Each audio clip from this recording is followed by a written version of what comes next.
So when I started AMS in 2017, I came from a commercial aviation background. So personally, I was responsible for the qualification of parts for Airbus commercial aircraft. So my additive manufacturing experience was massively influenced by the needs of aerospace back from when I was working in it. So then as a business at AMS, what I wanted to be able to do is make sure I could transition that learning to support commercial defense aviation organizations, but also to broaden that up. And that's a very complex task because when you're siloed in a commercial aerospace environment like I was, you don't realize just how different the requirements are.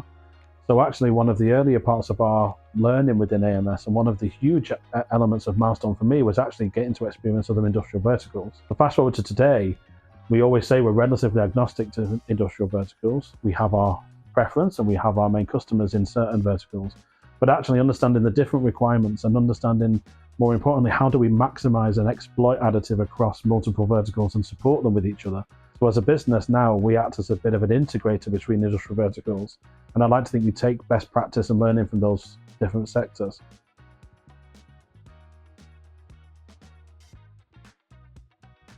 So in highly regulated industries, medical, defense, and civil aerospace, it's absolutely critical that the governance process as well as the physical products are tied together.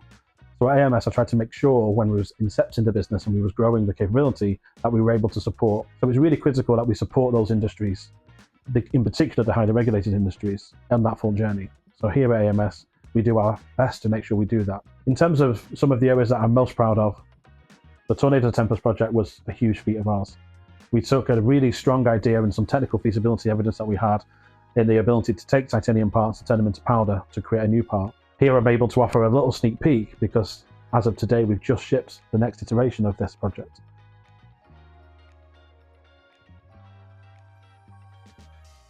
So additive manufacturing is almost the perfect example of how do you take something from prototype through to end production. Because if that end production is volumes of 100 or thousands, then additive manufacturing can support that journey and is more likely to be cost effective than if we went for very large volumes. But equally, we're relatively agnostic to whatever that part is. So if we need one part or we need 10 part numbers one time, we're able to support without any significant step change in cost. So actually, today, as additive manufacturing grows in the UK, our customers are starting to fall in at all different parts of that journey. Customers with an existing process, they're looking to onshore. They have known repeatable customer orders. They know what they need. They know the requirements of the products. It's a very simple production conversation to make sure we can showcase what additive manufacturing can do in a reliable, repeatable, and reproducible manner.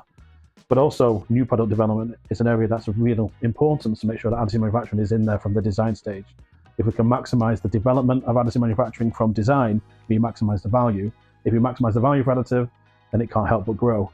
So we like to make sure that we have a widespread across all areas, not only because it keeps the variety high within the organization, keeps the team morale high, getting to play with different types of projects, which is the benefit of being industrially agnostic, but also allows us to really utilize our knowledge and skills from different sectors amongst each other so that we can make sure that all products, whether it is the first off, whether it is a blue sky prototype all the way through to full production, they all have the same level of control and rigor applied to them.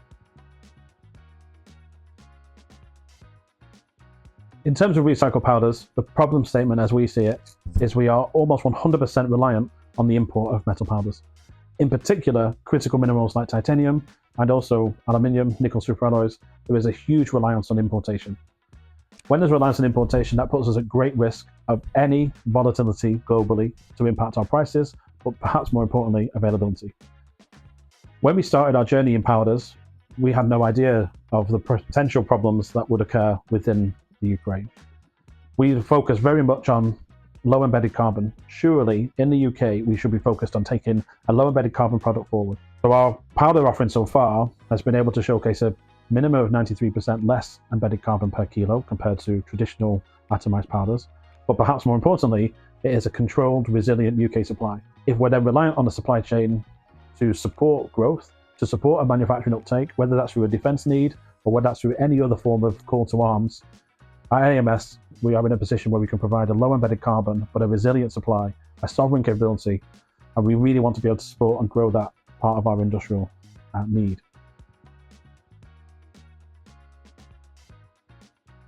So when AMUK was announced to me and was discussed with me a very long time ago now it feels, actually I felt it was such a critical stage in AM's growth in the UK.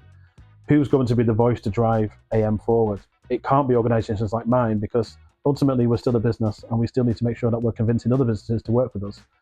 Fast forward to today, I think the team at AMUK have done exactly what it says on the tin.